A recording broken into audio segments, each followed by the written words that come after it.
Yunho gets a mysterious letter. Crash Episode 4 begins with Yunho finding a news clip in his mailbox. The article talks about a driver who ran over a married couple late at night. He opens up a box in his room, which has the exact same news report. We then see a flashback to October 2014. We see Yunho saying goodbye to his parents and going out somewhere. He gets into a car and drives off. While reaching for a CD that fell down on the floor, he takes his eyes off the road. Suddenly, he's forced to swerve and ends up hitting a married couple crossing the road, killing the girl, Lee Hyun-soo. He gets injured himself as well. His parents go to Hyun-soo's funeral and the girl's parents tell them to leave. Yunho is standing by the side as well. Later, Yunho sees Hyun-soo's father staring at the spot where she died. Turns out, the detective in charge of the case was none other than Chae-man. Apparently, 3 high school boys were witnesses for the case. We then see a man and a woman in a car driving down a road. Suddenly, the woman falls out of the car and onto the street. Meanwhile, Yunho comes to work on his bicycle and comes across Chief Gu, who has gone back to treating him badly elsewhere, so he gets papers related to a new case. The team watches a video of the woman who jumped out of the moving car, Kim Min-ju. The man who was driving is Yang Jae-young, and Min-ju worked as a secretary for his father. He reported that he was dropping her home when she suddenly felt tightness in her chest and jumped out. They go to the hospital where Min-ju is now admitted and learn that she's in a coma. Her mother says she never had chest problems before. They learn that Jae-young was known for hitting on female employees, despite being married. Dong Ji-ai and Hyun-kyung question Jae-young, but he claims she's just an employee to him and he never made a move on her. He even gives them his car's dashcam footage. As he's leaving, So-hee and Yunho arrive at the police station.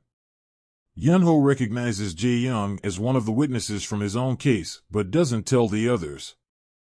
Jae-young's dashcam footage is of no use as well since there's no audio. At a martial arts club, Jae-young tells his friend Young-wook that he recognized Yunho from the case in 2014. Turns out, both of them also received news clippings of the car accident, but they don't know who sent it. They wonder if their other friend, Kyung-soo, could have sent it.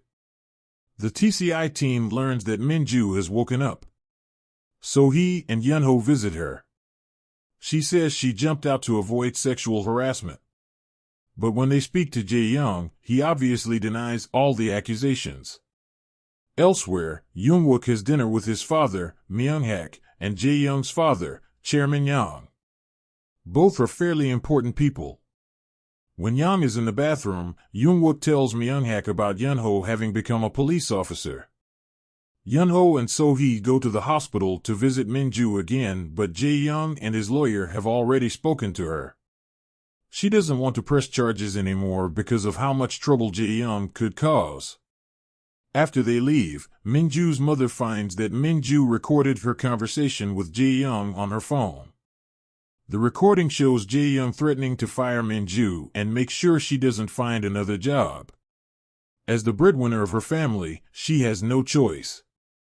But the case isn't over yet. Jae-young comes home to find policemen seizing Chairman Yang's cars. They are company cars, and Jae-young wasn't supposed to be driving them in the first place, allowing the tax department to take action.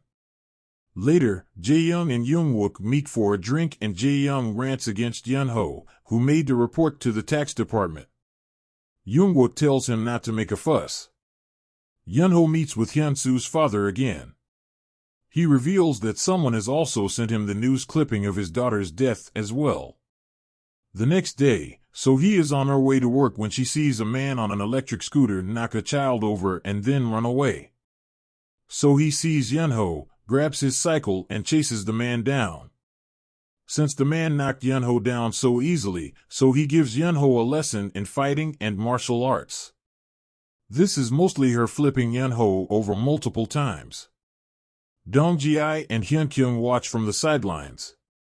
Back at the police station, So-hee sees another officer entering the building. She seems to know him and isn't too happy about it. So he and her team are then called for the case of a man who died on the street. Apparently, he was a drunkard and it looks like he might have been hit by a car. Yun-ho and So-hee begin investigating the area and nearby cars. A woman tells them that she saw the man arguing with another man in a black hat. Meanwhile, Dong-ji-ai and Hyun-kyung get the forensic results that reveal not one, but two cars ran over the man. Using the data of the specific wheels, the team narrow down their suspects. Back at Namgang police station, Myung-hak arrives and is welcomed by officers. He greets So-hee warmly, although Yun-ho remembers him from the 2014 car accident. A flashback shows Myung-hak convincing Yun-ho to admit he took his eyes off the road. At present, Myung-hak stretches a hand out towards Yun-ho, who doesn't shake it. Chaiman watches from afar. Crash Episode 4 is a bit haphazardly structured compared to the previous episodes. Instead of focusing on one solid case, we get about 2.5 other cases. Each one is different, with Crash fulfilling its promise to offer a variety of stories. However, the wider focus does make the episode a little less engaging than the ones before. The sexual harassment case was intriguing but doesn't seem complete yet. Jae-young's entanglement with the 2014 case indicates that he's going to be a long-term player in the series. I wonder if they've introduced him too early. But with the mysterious letters arriving, it seems like Yun-ho's past is going to move from the background to the foreground. We know about Yun-ho's car accident, but there is definitely more to it than meets the eye. It seems a bit obvious that he wasn't the person entirely at fault, but maybe there are more interesting details to come. I hope it doesn't come at the cost of more engaging episodic cases.